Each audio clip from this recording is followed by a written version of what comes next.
श्रद्धामयी, भक्तिमयी, ममतामयी माताओं एवं बहनों, नवयुवक साथियों, वसुंधरा की गोद में खेलने वाले नौनिहाल बाल गोपालों, आप सभी लोगों को मेरी ओर से सप्रेम साहिब बंदगी साहिब। आज सतगुरु कबीर साहब की समृद्ध कथा का तीसरा दिवस है। तीसरे दिवस की इस पावन वेला में आप सब लोगों के दर्शन का लाभ प्राप्त हो रहा है। सतगुरु कबीर साहब और धनी धर्मदास जी साहब के बीच में जो वार्तालाप हुई उसे आप लोग श्रवण कर रहे हैं। सतगुरु कबीर साहब से धनी धर्मदास जी साहब सृष्टि के बारे में पूछे। कल हमने आपसे थोड़ी सी चर्चा की थी और जब सृष्टि का उद्भव हुआ, सत्पुरुष ने अपने शब्द से 16 अंशों का निर्माण किया और जो 16 अंश हुए उनमें से 5वां शब्द उठो झनकारा, काल निरंजन भय अवतारा। 5वें शब्द से काल निरंजन का आगमन हुआ। 5वें शब्द से जब काल आता है तो काल तेज स्वरूप से आता है, जिसके कारण उसके मन में विकार उत्पन्न हुए और अपने साहब को, अपने सत्पुरुष को देखता है और ये देखता है कि साहब के सभी अंश सत्पुरुष के आसपास बैठे साहब का ध्यान कर रहे हैं। लेकिन निरंजन जी के मन में आया, ऐसा क्यों?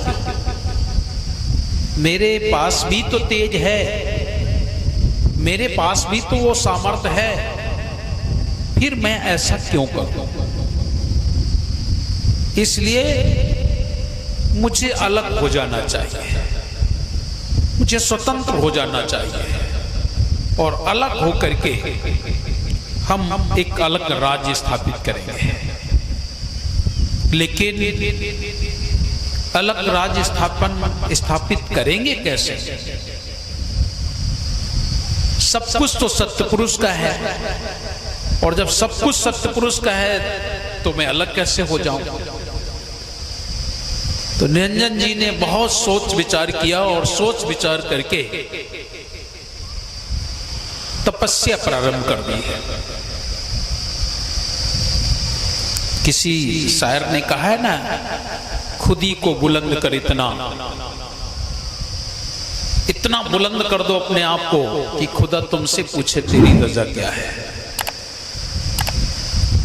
हम साहब की इतनी तपस्या करें कि साहब मेरे से खुद पूछें तुझे क्या चाहिए।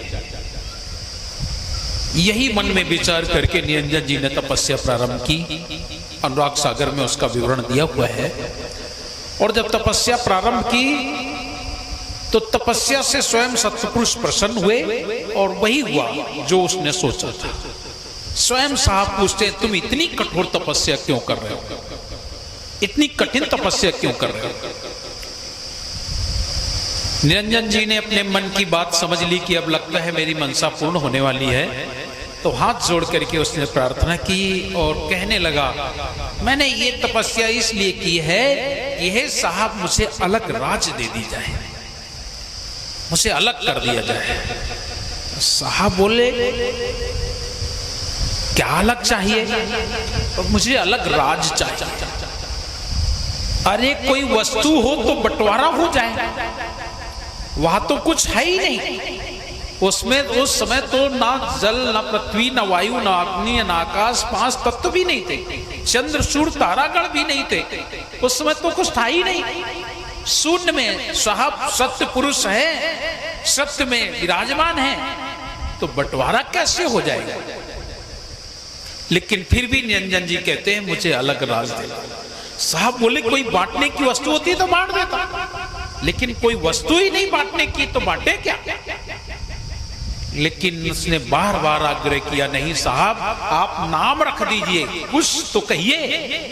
तो साहब बोले, अगर तुझे ऐसी इच्छा है तो जाओ, 3 लोक 14 भुवन 7 द्वीप 9 खंड की मैं तुम्हें राज देता हूं, जाओ तेरा भवसागर राज चल रहा। अब तो वो बड़ा खुश हो गया कि मुझे राज मिल गई और साहब से अलग, सत्पुरुष से अलग। और जो सत्पुरुष से अलग होगा क्या पाएगा, क्या मिलेगा? ईश्वर से अलग होकर, परमात्मा से अलग होकर कुछ कोई पा सकता है? सत्पुरुष से जैसे अलग हुआ तो वहां तो साहब का तेज था ना, सत्पुरुष का तेज है, वो परमात्मा का ही सब किया हुआ है, उन्हीं का किया कराया है, और उनसे अलग हो गया। और जब अलग हो गया तो शून्य में जाके अंधकार में फंस गया। अब जब अंधकार में फंस गया तो निरंजन घबराया कि अब तो बड़ा गड़बड़ हो गया, साहब से मैंने मांगा और मुझे मिल भी गया, लेकिन यहां तो कुछ भी नहीं, तो अब तो कोई और उपाय नहीं है। क्या उपाय है? बोले अब एक दूसरा उपाय एक ही है कि फिर से तपस्या करो और साहब प्रसन्न हो जाएं तो फिर अपनी बात और कही जाए आगे।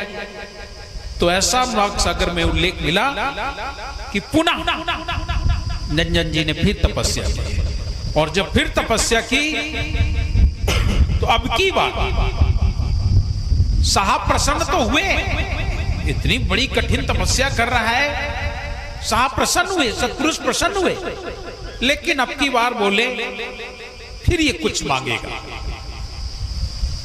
क्योंकि जो लोगों को मांगने की आदत हो जाती है तो वो जल्दी जल्दी छूटती नहीं है, वो कहीं ना कहीं कुछ ना कुछ मांगने की लालसा रखता है, कुछ मिल जाए, कुछ मिल जाए, कुछ मिल जाए। साहब तो जान रहे हैं मांगेगा, तो चलो हम नहीं जाएंगे, स्वयं ज्ञानी जी को भेज दिया। ज्ञानी जी जाओ देखो इनको क्या चाहिए। निरंजन जी के पास फिर साहब गए, और जब साहब कबीर गए, जिन्हें हम कबीर साहब कहते हैं, उनको वहां ज्ञानी जी के नाम से जाना जाता है, तो ज्ञानी जी गए और निरंजन जी से कहा सत्पुरुष प्रसन्न है, अब क्या चाहिए मांग ले। तो बोले मुझे अलग से सृष्टि की रचना करने की इच्छा है, इसलिए मुझे साहब से खेत और बीज भी दिला दो। राज तो मिल गई, लेकिन हम अपनी रचना कैसे रचें, इसलिए सारा भेद हमें बताया जाए और हमको सब कुछ दिया जाए। आकर के बताया तो साहब बोले अब इसकी अगर ऐसी इच्छा है तो इसे खेत बीज दे दिया जाए। तो खेत रूप अद्या महामाया को प्रकट किया और उनसे कहा गया कि हे माया, हे अष्टंगी, तू निरंजन जी के पास। अष्टंगी बल्कि पूछती भी है कि मुझे आपने क्यों प्रकट किया, क्यों बनाया। साहब बोले तुझे मैंने निरंजन जी के लिए बनाया।